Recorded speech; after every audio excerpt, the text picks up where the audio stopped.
Assalamualaikum warahmatullahi wabarakatuh. Innal hamdalillah nahmaduhu wa nasta'inuhu wa nastahdihi wa nastaghfiruh wa na'udzu billahi min shururi anfusina wa sayyiati a'malina.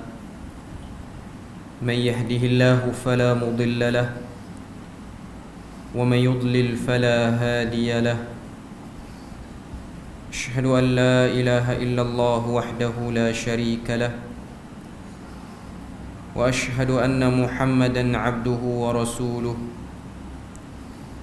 يا أيها الذين آمنوا اتقوا الله وقولوا قولا سديدا يصلح لكم أعمالكم ويغفر لكم ذنوبكم ومن يطع الله ورسوله فقد فاز فوزا عظيما.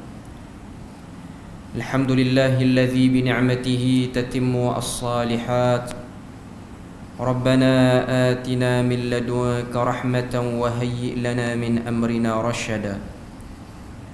اللهم آت نفسي تقواها وزكيها وأنت خير من زكاها أنت وليها ومولاها. Alhamdulillah, syukur pada Allah Subhanahu wa taala kerana dengan rahmat dan juga limpah kurnia yang Allah Subhanahu wa taala berikan kepada kita, dapat kita pada malam ni bersama untuk berada dalam majlis ilmu.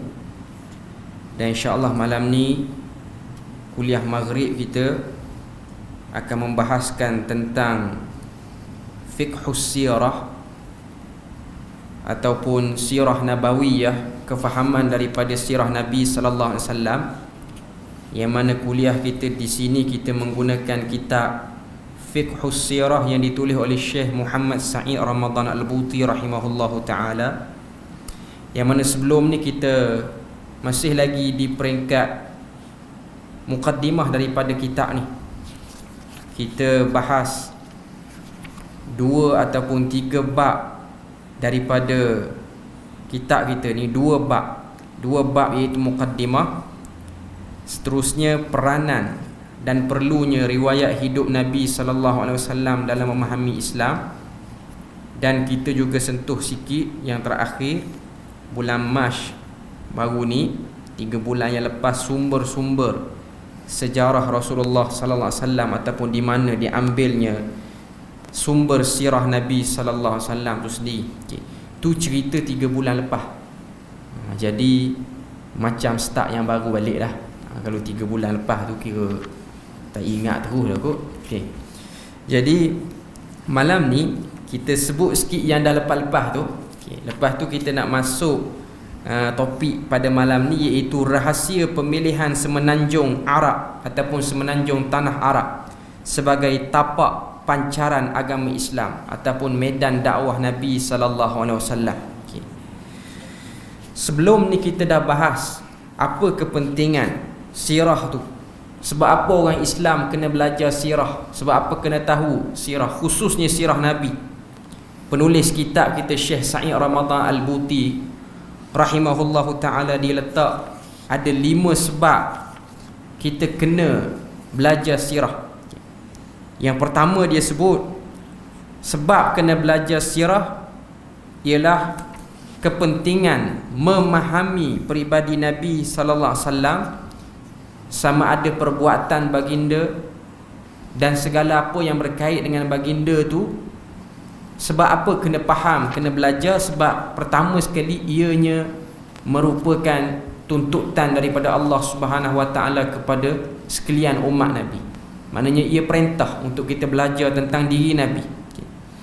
Kemudian yang kedua, supaya manusia dapat meniru dan mengikut segala contoh yang telah dibawa oleh Nabi sallallahu alaihi wasallam, seperti mana yang Allah Taala sebut dalam suratul Ahzab, laqad kana lakum fi rasulillahi uswatun hasanah. Ayat yang selalu kita baca dan kita ulang. Allah Taala sebut sesungguhnya pada diri Nabi itu ada contoh teladan yang baik. Yang ketiga, kata Syekh Sa'id Ramadan Al-Buti, kepentingan mempelajari dan mengetahui sirah Nabi ni Ianya boleh menolong manusia memahami dan mengecapi isi kandungan Al-Quran. Bila mana kita belajar sirah, automatik kita akan relate ataupun hubungkan setiap peristiwa yang ada pada diri Nabi ataupun kehidupan Nabi itu dengan kebanyakan ayat Quran yang diturunkan dan kita baca hari ini. Jadi sebab tu penting untuk kita belajar sirah, sebab dia pembantu kepada untuk faham Quran tu sendiri. Yang keempat, agar setiap Muslim dapat mengumpulkan seberapa banyak yang boleh perbendaharaan kebudayaan dan pengetahuan Islam yang sebenar, sama ada pengetahuan yang bersangkut dengan akidah kepercayaan ataupun hukum hakam dalam Islam atau tata susilanya. Maknanya sebab apa kena belajar? Sebab belajar daripada sejarah akan membentuk orang itu ataupun cara fikir orang tu cara yang baik ataupun kesantunan akhlak yang baik. Seterusnya yang kelima, kata Syekh Sa'id Ramadan Al-Buti, sebab apa kena belajar sirah? Membolehkan kita melahirkan generasi yang baik pada masa akan datang. Sebab dengan meninggalkan cerita yang baik kepada generasi muda, maka dia akan membentuk dengan jiwa yang baik. Itu lebih kurang apa yang disebutkan pada permulaan kitab ni. Kemudian dia sebut juga tentang di mana nak ambil sirah Nabi ni. Yang pertama sekali sudah tentulah sirah Nabi ni yang utama tempat rujuk dia Quran, dan yang kedua ialah hadis Nabi sallallahu alaihi wasallam.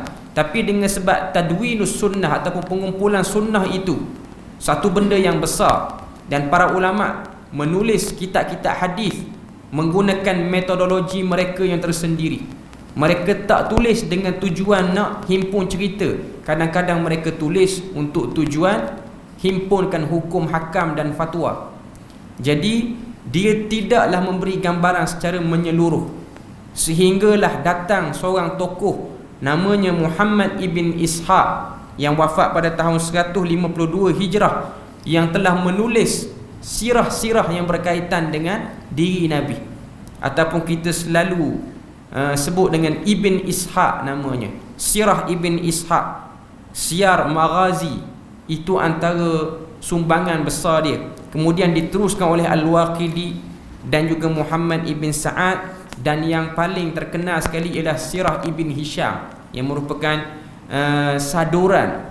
Kitab Sirah Ibn Hisham tu diambil banyak daripada Ibn Ishaq tu sendiri. Jadi ini antara orang kata apa, sumber-sumber sejarah yang boleh kita ambil, terutamanya pada diri Nabi. Kemudian kitab-kitab kecil yang ditulis pada zaman kita ni, dan juga kitab-kitab yang khusus, contohnya Syama'il Muhammadiyah, contohnya Zadul Ma'ad oleh Ibn Qayyim Al-Jauziyah. Ni semua kitab-kitab yang berkaitan dengan sirah Nabi, yang cerita corak kehidupan Nabi, bermula Nabi dilahirkan ataupun sebelum Nabi dilahirkan sampailah kepada Nabi wafat.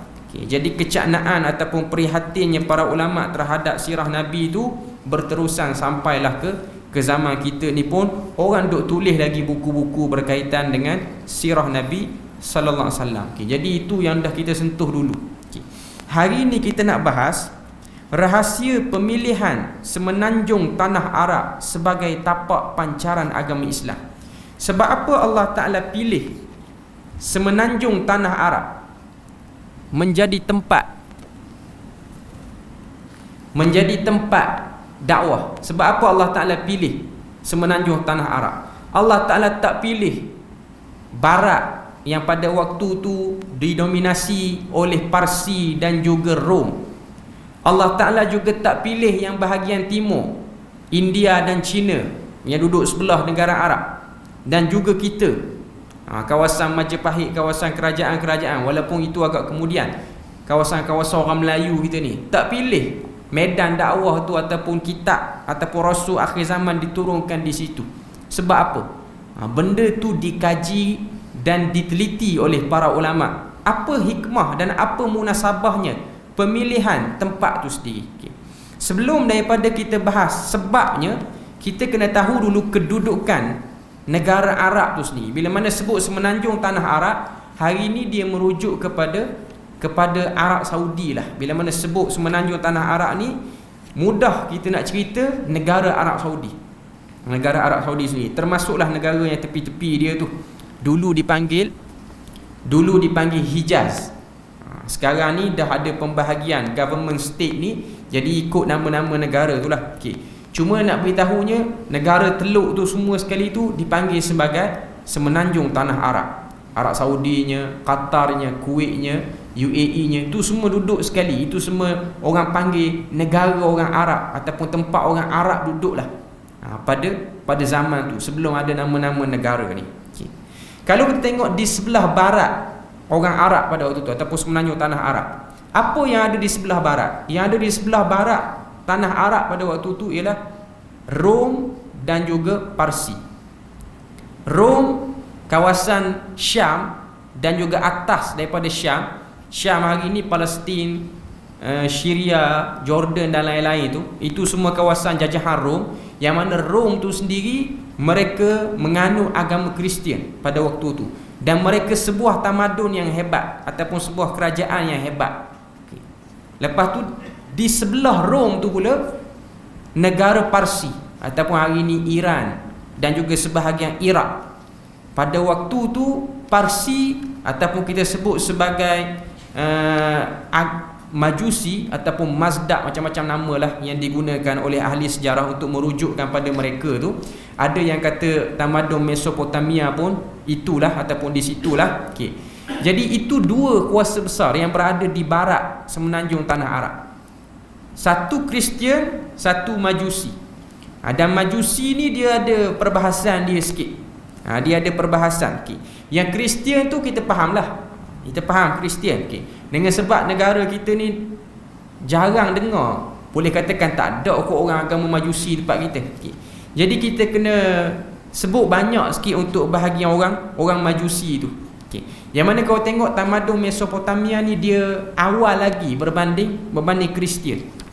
Dikatakan 600 tahun sebelum kedatangan Nabi Isa AS, cerita Majusi ni dah ada dah di bahagian Parsi tu. Ataupun hari ni, ataupun nama lain bagi Majusi ni dia sebut sebagai Zoroaster. Itu nama dia.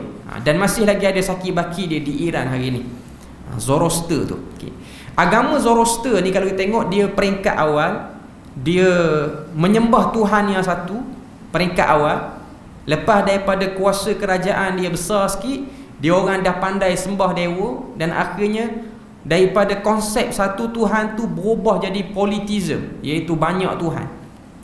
Dan sampailah kepada penyembahan dewa-dewa dan juga penyembahan api apa semua tu.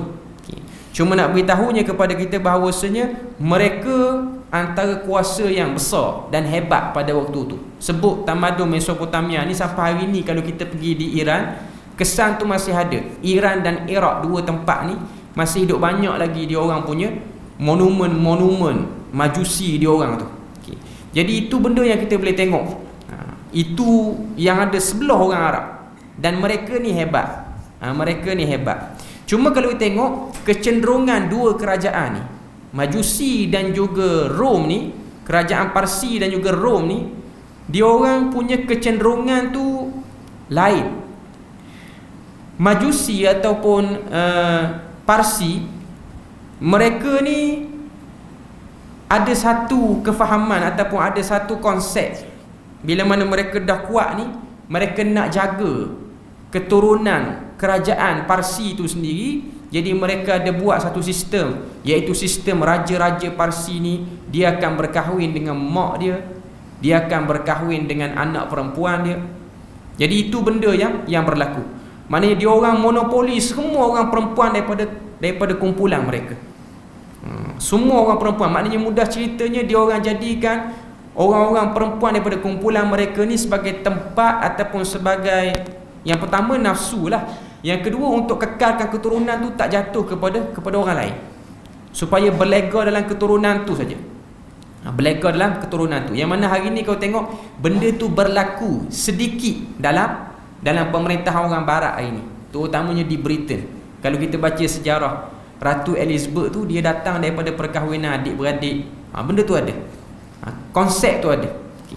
Kemudian Rom yang Kristian ni, Dia orang tak fokus sangat pada perempuan, tak fokus sangat pada nafsu syahwat ni. Dia orang fokus kepada istikmar ataupun jajahan, dasar penjajahan. Dia orang kira nak jajah Dia orang nampakkan kegagahan dia orang jajah ni sikit, nak nampak.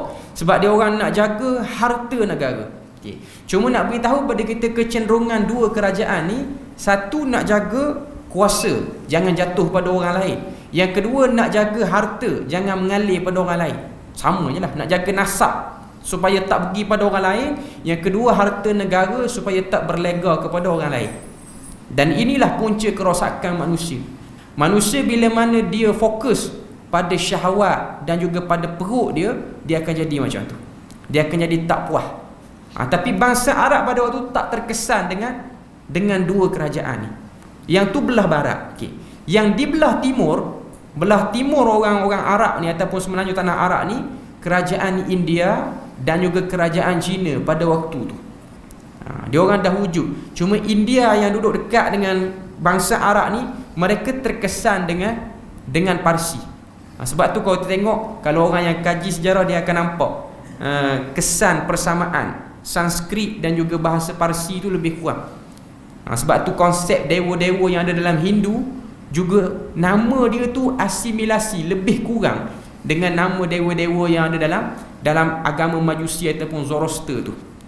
Selain pada tu ada sikit kuasa yang tak berapa kuat tapi kuasa besar juga, iaitu Greek tour. Greek tour yang kalau kita baca Aristotle apa-apa semua pun ada pada waktu tu. Cuma Greek ni dia khayal lebih, falsafah. Dia fikir romansiah ni maksudnya dia fikir perasaan, bawa perasaan macam mana nak jadi hebat dengan kita ni layan perasaan. Jadi itu keadaan orang-orang yang ada tamadun pada waktu tu. Cuma bangsa Arab dia tak cara semua benda tu. Dia tak peduli.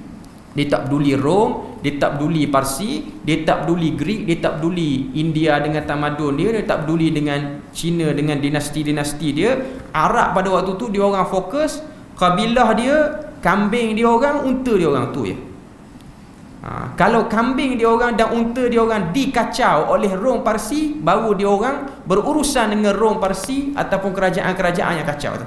Kalau Rom Parsi tak kacau dia orang, maka dia orang tak peduli. Ikut pandailah Rom Parsi ni nak berperang sampai habis hancur negara pun kami tak peduli. Yang kami nak pastikan kabilah kami okey, selamat. Siapa buat pasal kabilah kami perang. Dan siapa yang curi kambing, unta kami akan layan benda tu. Tu je urusan orang Arab pada waktu tu. Menyebabkan Rom Parsi yang tengok gelagat orang Arab ni, dia orang tak peduli sangat. Dia orang nampak orang Arab tu macam orang kampung biasa yang tak ada keuntungan. Kita jajah tempat dia pun tempat dia tak ada air, tak ada sumber apa. Jadi tak payah peduli kumpulan ni. Jadi situ medan dakwah Nabi.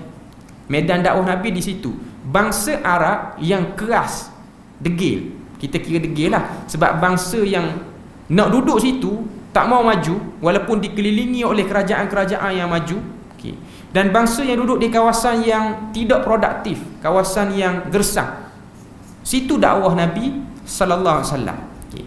Situlah ataupun di situlah kita boleh tengok keadaan situasi bangsa Arab pada waktu itu sendiri. Okay. Dan para ulama sebut, antaranya Syekh Sa'id Ramadan Al-Buti, dia sebut sini banyak sangat hikmah-hikmah yang Allah Subhanahu Wa Taala nak keluarkan daripada pemilihan benda tu. Pemilihan semenanjung tanah Arab sebagai tempat dakwah Nabi. Okay. Antaranya kalau kita tengok antara sebab dipilih tempat tu menjadi medan dakwah Nabi yang disebutkan sini, supaya bila mana Nabi SAW dan juga agama Islam yang Nabi bawa ni berkembang luas ke seluruh dunia, orang tak akan kata Nabi ni cedok daripada tamadun negara lain ataupun cedok daripada tamadun kerajaan lain. Kalau Allah Ta'ala hantar Nabi ke Rom, maknanya keluar daripada kawasan Rom, Parsi, orang akan tuduh Nabi dia ni hebat sebab dia mungkin ambil sikit idea Rom dengan Parsi. Sebab tu kau tengok hikmah Allah Ta'ala jadikan Nabi ni tak pandai menulis, tak pandai baca. Kalau Nabi lahir di Rom, ataupun kawasan Rom ni, juga kawasan Parsi, kawasan orang yang intelek, pandai menulis, pandai baca, lalu Nabi pun buat reformasi di situ, maka orang boleh tuduh Nabi, orang kata Muhammad dia boleh buat pembaharuan sebab dia ada ambil sikit idea daripada orang Rom dan juga orang Parsi. Tapi dalam sejarah Nabi tak pernah menulis, tak pernah membaca. Itu nak menunjukkan pada kita bahawasanya itulah mukjizat Allah Subhanahu Wa Taala kepada diri Nabi dan juga kepada dakwah tu sendiri, yang mana Nabi dipilih daripada kalangan orang yang ummi. Sebab tu kalau kita baca surah Jumu'ah ayat yang kedua, Allah Taala sebut huwallazi ba'atsa fil ummiyina rasulan minhum yatlu alaihim ayatihi. Dialah Tuhan yang telah mengutuskan daripada bangsa yang tak pandai menulis, tak pandai baca, iaitu Arab. Ummi ni kalau tengok perkataan asal dia maksudnya ibu. Maknanya sikap tak mahu keluar ke tempat lain, suka duduk tempat sendiri, ataupun istilah orang kita panggil anak mak, tak mahu keluar. Nak sekolah tepi rumah, sekolah menengah pun sekolah yang boleh pergi dengan berjalan kaki je. Nak kerja lah kampung. Ini orang panggil orang yang suka duduk situ.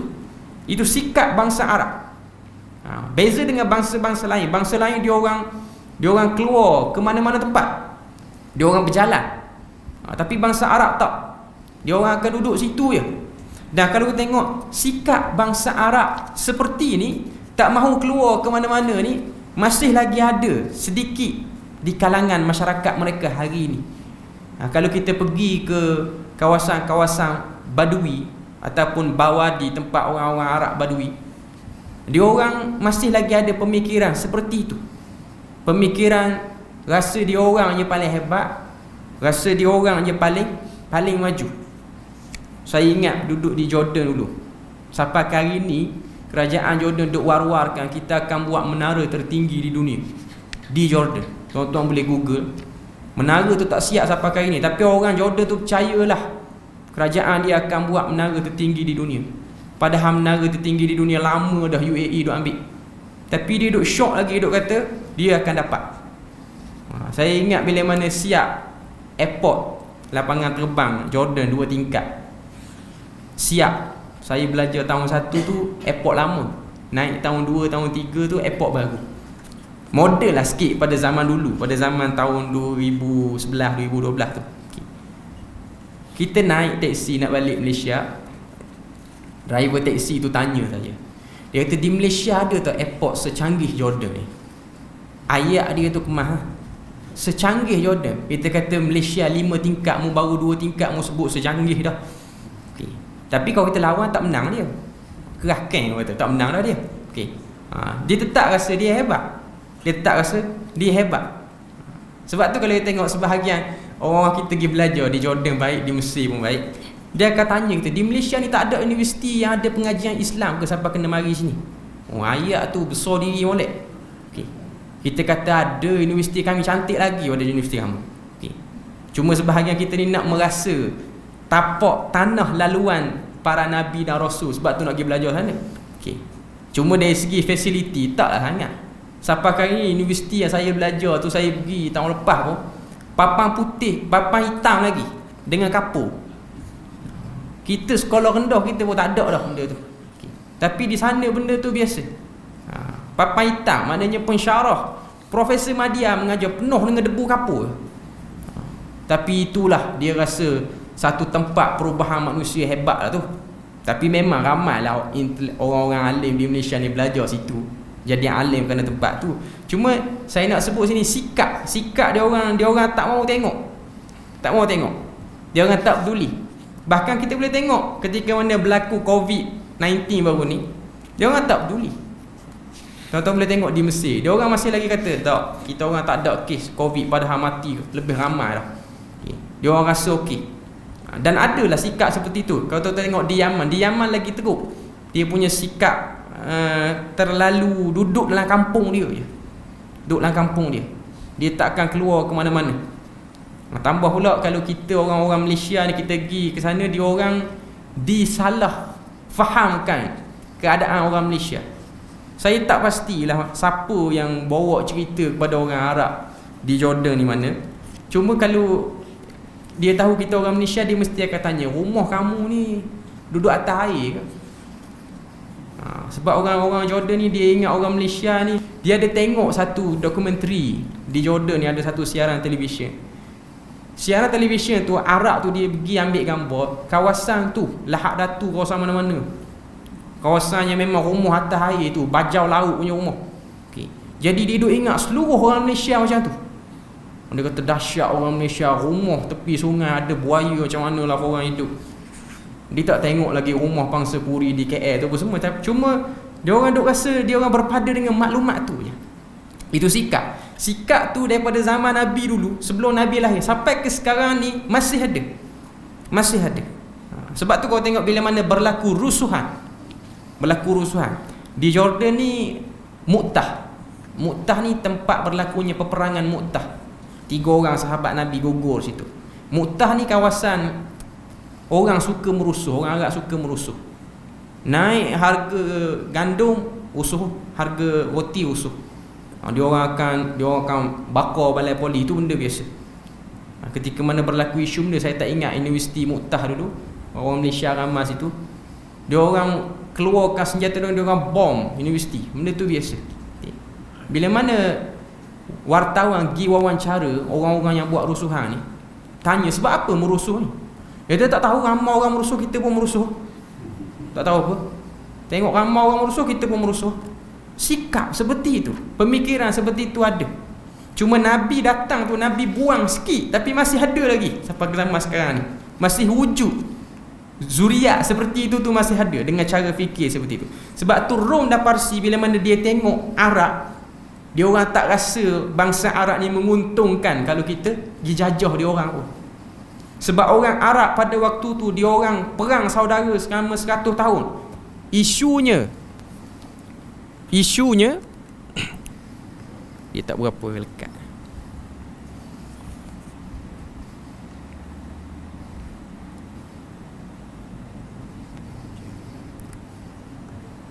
Okey. Bangsa Arab pada waktu tu perang sampai 100 tahun. Isu hanya kalah lumba kuda sahaja. Ni Rom dan Parsi dengar, dia orang tahu Rom dan Parsi, 2 kerajaan besar, balah ratusan tahun sebab isu persempadanan negara, isu nak ambil tanah. Bangsa Arab kalah lumba kuda 100 tahun perang. Sangat membazir dan buang masa. Dan dia orang pernah berbalah kerana isu perempuan je. Perempuan tu tak dapat kahwin sama-sama kabilah, sehinggalah perempuan tu sendiri mendamaikan balik 2 kabilah yang bertelagah. Ini semua benda ada disebut dalam sejarah orang Arab sebelum kedatangan Nabi sallallahu alaihi wasallam. Nak beritahu pada kita, itu keadaan bangsa Arab yang tidak menerima apa-apa pembaharuan daripada kerajaan yang dekat dengan dia. Okay. Sebab tu Tuhan sebut dalam surah Jumaah tu, fil ummiyin, ba'atha fil ummiyin, kami hantar, kami utus nabi ataupun rasul daripada kalangan bangsa yang ummi, bangsa yang ummi, yatlu alaihim ayati, kami hantar untuk kamu wahai rasul bacakan kepada mereka yang ummi ni ayat-ayat kamu, ayat-ayat kami, ayat Tuhan iaitu Quran. Wa yuzakkihim, dan juga bersihkan mereka. Wa yu'allimuhumul kitab, dan ajarkan kepada mereka kitab, wal hikmah, dan juga hikmah. Para ulama berbeza pendapat tentang hikmah, tapi kebanyakan menyebutkan hikmah di sini maksudnya ialah sunnah.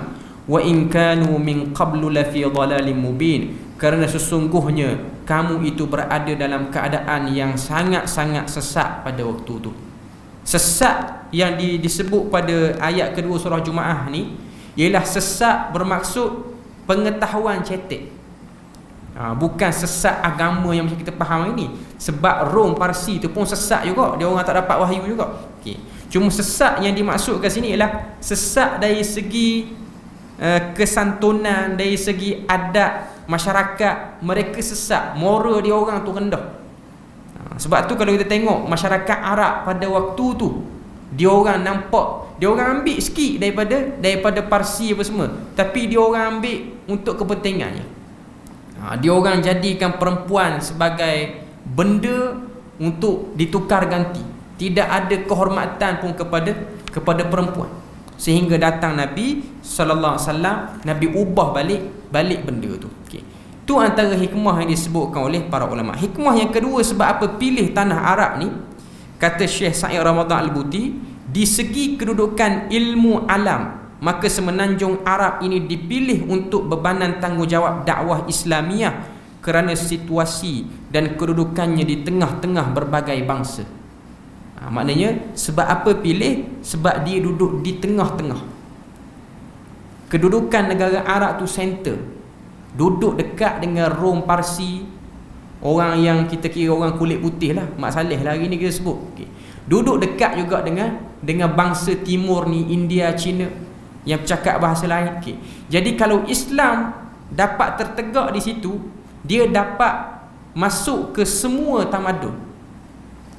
Kalau dia hanya duduk dalam satu tamadun je, contoh Allah Ta'ala pilih Nabi hantar dekat Parsi, mungkin Islam tu akan masuk sekadar kawasan Parsi lah, tak akan pergi lebih jauh lagi.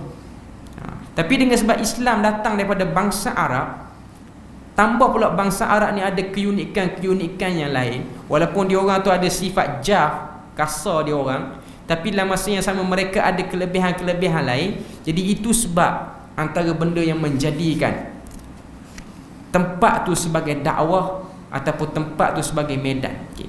Yang ketiga yang disebutkan oleh Syekh Sa'id Ramadan Al-Buti, hikmah sebab apa dipilih tanah Arab sebagai tempat medan dakwah, kerana bangsa Arab dia memiliki bahasa yang hebat, iaitu bahasa Arab. Bahasa Arab ialah bahasa yang sangat kaya dan bahasa yang sangat indah untuk melantunkan keindahan satu-satu benda. Nak sebut kebesaran Tuhan ni sedap beritahu kok bahasa Arab berbanding bahasa-bahasa lain. Sebab tu kalau kita tengok bangsa Arab, dia ada kelebihan suka bersyair. Syair dia orang. Syair dia orang tu kadang-kadang syair dia hebat. Benda yang dia puji dalam syair tu, benda tu biasa je. Syair puji kuda perang. Kuda perang tu biasa. Baka Parsi dengan baka Rom lagi laju lagi berbanding baka Arab. Tapi kerana bahasa Arab tu boleh menjadikan benda tu nampak hebat. Sebab tu Tuhan pilih bangsa Arab menjadi medan dakwah, dan sekaligus Al-Quran diturun dalam bahasa Arab kerana sebab tu. Sebab bahasa Arab mampu memberi keluasan ataupun kehebatan pada satu benda yang nak disifatkan. Bila mana Allah Ta'ala nak sifatkan besarnya hidayah wahyu ni, Allah Ta'ala pilih kitab yang paling last dalam bahasa Arab. Sebab bahasa Arab kaya, cukup kaya. Sebab tu kalau orang tanya pada kita, satu benda ni dia cantik kat mana? Dia cantik kat mana? Contoh orang beri pada kita satu benda, saya beri contoh lah, bunga. Bunga ni, ambil lah bunga apa-apa pun. Bunga ni, orang sebut bunga ni cantik. Cantik dekat mana bunga tu? Adakah cantik dekat warna bunga tu? Adakah cantik dekat pokok bunga tu? Jawapan dia ialah cantik pada bahasa orang yang menyifatkan bunga tu. Kadang bunga biasa, tapi dengan sebab dia bahasa dia guna tu sedap, jadi kita boleh imagine bunga tu macam cantik. Tapi kalau bunga tu cantik sekalipun, bahasa yang digunakan tu kurang sedap, imagine orang terhadap bunga tu rasak dah pada peringkat awal. Tuan-tuan tengok, ahli jemaah semua tengok, bunga tai ayam. Bunga tai ayam tak teruk sangat pun, comel je bunga tai ayam tu. Tapi dengan sebab nama dia sudah disebut dengan tahi ayam, orang nampak tak boleh pergi jauh. Nama pun tahi ayam. Kalau letak nama lain mungkin boleh pergi. Tapi dengan sebab nama tu, contoh orang pergi Kelantan, kuih tahi itik, tak apa nak makan kan? Sedap je kuih tu pun. Tapi dengan sebab bahasa yang digunakan menyifatkan macam tu, itu antara sebab orang jadi macam konotasi ataupun implementasi daripada bahasa tu menyebabkan orang nampak tak hebat. Kau tengok Mekah, sebab apa hebat sangat Mekah? Quran menyifatkan kehebatan Mekah. Dari segi geografi tanah, Mekah bukanlah tempat yang subur sangat. Kalau tak kerana doa Nabi Ibrahim, kalau Nabi Ibrahim tak doa, Mekah tu hanya kekal sebagai wadi ghairi dhi zar'in, satu lembah yang tidak ada apa-apa tanaman. Tapi sebab apa jadi hebat? Sebab didoakan oleh Nabi Ibrahim pertama. Yang kedua, selepas berlakunya penempatan orang duduk di Mekah, orang-orang yang duduk di Mekah ni, dia orang sebarkan kehebatan Mekah melalui bahasa tu, syair tu. Syair duk cerita Mekah hebat, hebat, hebat. Kita pergi ramai juga menipu situ. Cuma nak beritahu kepada kita bahasa yang digunakan. Bahasa yang digunakan itu berjaya menarik minat. Menarik minat dan menampakkan benda tu hebat. Jadi itu antara sebab Nabi diturunkan di kawasan tu. Nabi bercakap dengan bahasa tu. Quran pun diturunkan dengan bahasa tu. Quran tak turun dalam bahasa Parsi, tak turun dalam bahasa Rom, tak turun dalam bahasa Greek tua, tak turun dalam bahasa India sama ada Hindustan ataupun Cina. Walaupun negara-negara ni dia berjiran dengan semenanjung tanah Arab. Sebab apa? Sebab kelebihan pada bahasa tu sendiri. Kelebihan pada bahasa. Sebab tu pentingnya kita ni, kita baca Quran bukan setakat kita baca Quran, kita nak dengar bunyi Quran, kita nak dengar bahasa Quran. Sebab tu kita orang Melayu, kita dengar orang baca Quran, tak faham pun makna. Dengar bahasa tu sedap. Nak kalau orang yang boleh baca dengan makhraj yang betul, kita dengar sedap, walaupun kita tak faham. Sebab tu kita tengok orang-orang tua itu dulu, bila mana ada satu orang dalam kampung tu pandai mengaji, berkumpul satu rumah. Saya ingat kawasan kampung saya di Dungu apa semua, ada seorang pandai mengaji. Nak dahsyat lagi tak pandai mengaji, pandai berzanji je, tak pandai mengaji pun. Berzanji je boleh. Sebab berzanji tu bunyi Arab kot. Pandai berzanji, orang pergi kumpul rumah dia, orang bawa makanan. Dia macam malam minggu, sebab orang kampung tak ada wayang, pergi dengar orang berzanji. Kawan tu baca makhraj hancur, tapi dengan sebab sedap tu, toyik orang yang duduk belakang tak tahu apa pun. Cuma nak beritahu bahasa, nak beritahu keenakan bahasa tu. Sebab tu kau tengok kehebatan bangsa Arab pada bahasanya. Tingkah laku taklah berapa hebat sangat. Tamadun, fasiliti tak hebat, tapi bahasa yang ada pada mereka itu menyebabkan Tuhan pilih, dan akhirnya Nabi itu bercakap dengan bahasa itu. Sebab tu penting bila mana kita baca Quran, kita melihat keindahan bahasa. Bila mana ayat-ayat Quran disusun dengan bahasa-bahasa yang indah, maka itu yang akan menyebabkan orang yang baca Quran ni, dia dapat berbahasa dengan bahasa yang baik. Itu antara benda yang penting. Sebab tu kita sebagai manusia ni, nak jadi orang yang berakhlak, antara tanda orang berakhlak dekat mana kita tengok? Bahasa dia bercakap dengan orang. Kita akan kata orang tu baik ataupun orang tu cantik akhlaknya kat mana? Perbuatan salah satulah orang tengok dia baik, datang masjid, datang surau. Okey. Tapi kalau dia mari masjid, mulut suka caci orang tak kata dia baik. Kebaikan tu akan jadi lengkap bila mana dia baik dari segi perbuatan dan tutur katanya sedap. Itu bendanya. Sebab tu kalau tuan-tuan tahu sejarah lah, saya tak pasti sejarah ni betul tak. Saya ingat ayah saya pernah cerita. Ayah saya orang Kelantan. Dia cerita, dia kata dulu di Kelantan, kawasan Rantau Panjang, kawasan Pekalan Kubur, tu kawasan orang dia masuk sepadan Tai kot. Orang-orang Siam ramai situ. Dia ada satu kampung namanya Kampung Beruk situ. Di Alif Kelantan dia ada kampung-kampung macam tu, Kampung Beruk, Kampung Lembu macam-macam. Nama binatang. Kampung tu dah ditukar nama, sekarang ni tak ada dah. Situ Kampung Beruk ni dia dekat dengan ada satu patung Buddha besar di kawasan tu lah, di Kelantan. Dah ditukar nama kepada kampung lain. Antara sebab tukar nama Kampung Beruk ni sebab apa? Dengar cerita, saya tak tahu, tak pasti cerita ni betul tak, orang saja cerita. Antara sebab tukar tu ialah orang kampung tu sendiri tak suka dipanggil sebagai Kampung Beruk. Kampung Beruk. Dia orang naik bas lompat sampai dekat Kampung Beruk ni, driver bas pun kata, okey Beruk turun, 3 orang turun. Dia orang tak suka bahasa tu, jadi tukar nama. Tak jadi kata, dia beruk kan kita, hari-hari kena beruk kan. Sebab driver bas tak akan kata okey Kampung Beruk sila turun, tak akan kata lagu tu. Orang Kelantan dia akan cakap bahasa, okey Beruk turun. Turun 3 orang, 4 orang kampung tu. Jadi tukar nama. Jadi tu antara benda yang kita tengok, bahasa, peranan bahasa tu penting. Bila mana satu-satu tempat tu dinamakan dengan nama yang baik, Sebab tu kau tengok Nabi sendiri dia suka kita ni tafaul. Tafaul ni maksudnya al-fa'lu, kalimatut tayyibah. Bila mana kita duduk seharian ni, kehidupan kita seharian ni, kita sebut benda-benda baik. Sebut benda-benda baik. Kita indahkan bahasa kita. Maknanya apa yang nak jadi, kita kata semoga Allah Ta'ala beri rezeki, semoga Allah Ta'ala mudahkan urusan. Tu bahasa-bahasa yang baik. Sapaan-sapaan yang baik. Walaupun sebahagian orang dia macam okey kalau orang bergaul dengan dia guna bahasa, ataupun masyarakat tu dia macam guna bahasa kasar, tapi sebenarnya dia tetap tidak kena dengan apa yang disuruh dalam agama kita. Kan kita nak sapa orang apa semua, Nabi ajar kita sapa dengan cara yang baik. Hatta Nabi kalau dia sapa budak pun, dia guna panggilan yang paling baik. Macam mana adik Anas bin Malik, Nabi tegur dia dengan Nabi sebut, ya Aba Umair, wahai Abu Umair. Walaupun budak, Nabi panggil dengan panggilan yang paling lembut. Sebab bahasa dia beri kesan. Sebab tu kalau kita tengok panggilan, percakapan ni, dia sangat-sangat memberi kesan kepada emosi dan juga memberi kesan kepada pembentukan masyarakat tu sendiri.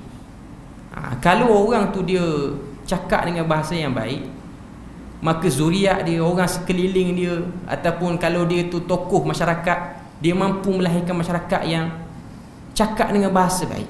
Cakap dengan bahasa baik. Okay. Sebab tu kalau kita tengok benda ni, dia tak diambil, orang Islam tak berapa peduli sangat.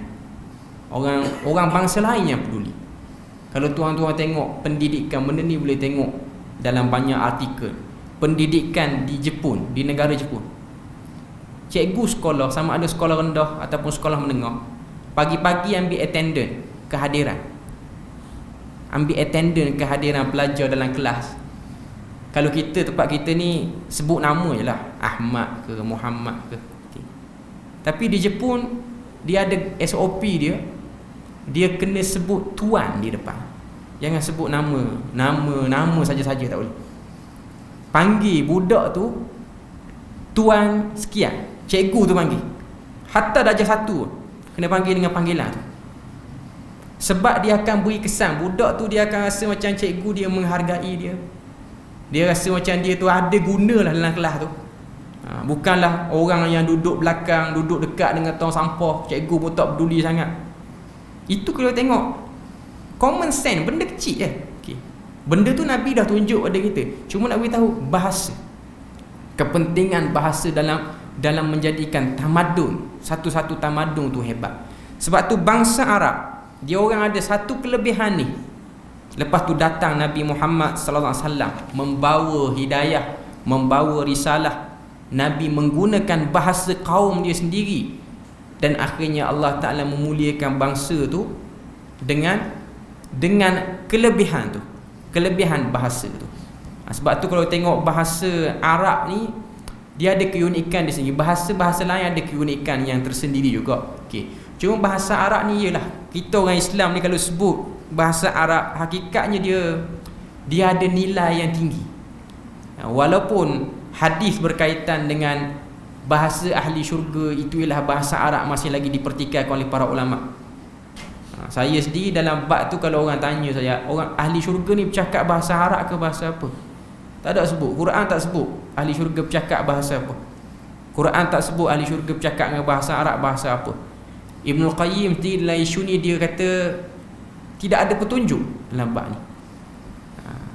Bahkan dia sebut dengan lebih jelas, ataupun kata agak kasar sikit, dia kata hadis yang memuji bahasa Arab lebih-lebih ni, hadis tu isyarat kepada hadis yang tak boleh diterima, dan mustahil Nabi sebut benda tu. Sebab dia ada unsur kebangsaan sikit, unsur bangsa. Walaupun ada yang terima hadis tu sebagai hadis hasan apa semua. Okay. Cuma nak beritahu pada kita bahawasanya bahasa Arab tu tetap ada kelebihan dia, sebab Tuhan dah pilih bahasa tu sebagai bahasa kitab ataupun bahasa kitab suci. Okay. Cuma nak beritahu pada kita peranan. Sebab kau tengok tamadun-tamadun yang ada di tepi-tepi tu, dia orang hebat tapi bahasa dia orang kurang menarik.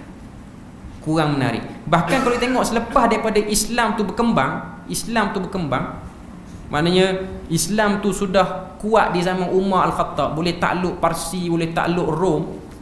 Orang Rom dan Parsi tu sendiri yang dulu kuat zaman sebelum orang Arab ni masuk Islam, dia orang sendiri banyak ubah bahasa dia orang mirip kepada bahasa Arab. Sebab tu kalau kita tengok tulisan Parsi, lebih kurang huruf-huruf Arabnya, tulisan-tulisan bangsa-bangsa ni lah. Okay.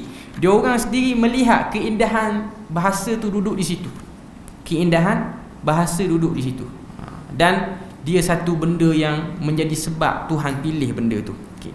Jadi tu antara benda yang disebut oleh Syekh Sa'id Ramadan Al-Buti, antara sebab-sebab pemilihan tanah Arab sebagai medan dakwah, itu sebahagian daripada sebab yang dia sebut. Maknanya yang pertama tadi, kalau kita ulang sekali lagi, supaya tidak menjadi hujah kepada tamadun ataupun orang-orang bangsa lain mengatakan Nabi ni belajar daripada tamadun yang moden tu. Kalau Nabi ni pandai menulis, pandai baca, orang boleh tuduh Nabi. Nabi ni mesti pergi belajar dengan Parsi, dengan Rom. Tapi dengan sebab Tuhan ni kekalkan Nabi tak pandai menulis, tak pandai baca, duduk situ, tak keluar mana-mana. Bahkan saya sendiri berpegang dengan pendapat Nabi tak pandai menulis, tak pandai membaca sampai ke akhir hayat. Walaupun pandangan tu ada sebahagian ulama kata Nabi di akhir-akhir tu dia pandai menulis juga. Ada riwayat kata macam tu. Okay. Tapi kurang kuat. Bagi saya kurang kuat lah. Apa yang kita duk kaji kurang kuat. Sebab apa? Sebab hadis Abu Sufyan dengan Hercules. Dialog Abu Sufyan dengan Hercules ketika mana Abu Sufyan pergi ke Syam, ke Palestin pada waktu tu, dipanggil oleh Hercules. Sebab pada waktu tu surat Nabi sampai pada Hercules. Hercules pada waktu tu terima surat Nabi. Surat Nabi sebut aslim taslam, salamun ala manittaba'al huda, salam sejahtera kepada orang yang ingin mengikut hidayah. Aslim taslam, kamu masuk Islam, kamu selamat. Sekiranya kamu terima Islam, maka Allah Ta'ala ampunkan dosa kamu. Nabi kata dalam surat tu, Nabi suruh sahabat tulis, kalau kamu tak mahu masuk Islam, dosa-dosa orang ni akan kena atas kamu. Itu surat pada Hercules. Okay. Antara soalan yang Hercules tanya kepada Abu Sufyan, amukhrijun, adakah Muhammad tu keluar sepanjang kamu duduk di Mekah duk lawan dia tu? Pernah tak dengar Muhammad keluar selama setahun, hilang daripada Mekah setahun, 2 tahun? Kata Abu Sufyan, tak pernah keluar melainkan dia kekal situ. Jadi Hercules kata, itulah petunjuk dia seorang Rasul. Dia seorang Rasul. Dia tak pergi belajar dengan mana-mana orang. Kalau dia hilang daripada Mekah setahun, 2 tahun, kita boleh kata dia pergi belajar dengan mana-mana orang. Tapi dengan sebab dia kekal situ, hari-hari orang nampak Nabi di Mekah, maka itu dalil bahawa Nabi SAW ialah utusan Tuhan. Benda tu diakui oleh bangsa-bangsa yang hebat ataupun penguasa-penguasa yang hebat pada waktu tu sendiri. Lepas tu kita masuk sikit lagi bab dalam buku kita ni, Muhammad sallallahu alaihi wasallam, nabi yang terakhir. Okay. Syekh Sa'id Ramadan Al-Buti dia masukkan dalam buku ni satu bab, nak kata nabi ni, nak kukuhkan lagi nabi ni betul-betul nabi akhir zaman. Betul-betul nabi akhir zaman. Dia bawa satu hadis yang diriwayatkan oleh Bukhari dan juga Muslim. Hadis tu bunyinya, inna mathali wa mathalal anbiya'i min qabli kamathali rajulin bana baitan fa ahsanahu wa ajmalahu illa mawdi'a labinatin min zawiyatin faja'ala an-nasu yatufuna bihi wa ya'jabuna lahu wa yaquluna halla wudi'at hadhihi al-labinah qala fa ana al-labinatu wa ana khatamun nabiyyin. Maksud hadis tu, kata Nabi, inna mathali wa mathalal anbiya, sesungguhnya aku dan juga para nabi yang lain itu diumpamakan seperti bangunan yang dibina oleh seseorang. Nabi kata, Nabi dan hubung kait Nabi dengan nabi-nabi sebelum tu, Nabi Isa sampailah kepada Nabi Adam. Nabi, semua nabi-nabi ni diibaratkan seperti satu bangunan yang indah. Satu bangunan yang indah. Bangunan tu cantik. Bila mana orang lalu, dalam hadis tu Nabi sebut, faja'alan nasu yatufun, bila mana orang lalu, orang ya'jabun, orang akan rasa takjub tengok bangunan tu cantik. Cuma di bangunan tu dia ada satu tempat yang masih lagi lompong ataupun kosong. Tak ada bata diletakkan di situ, tak ada hiasan letak situ.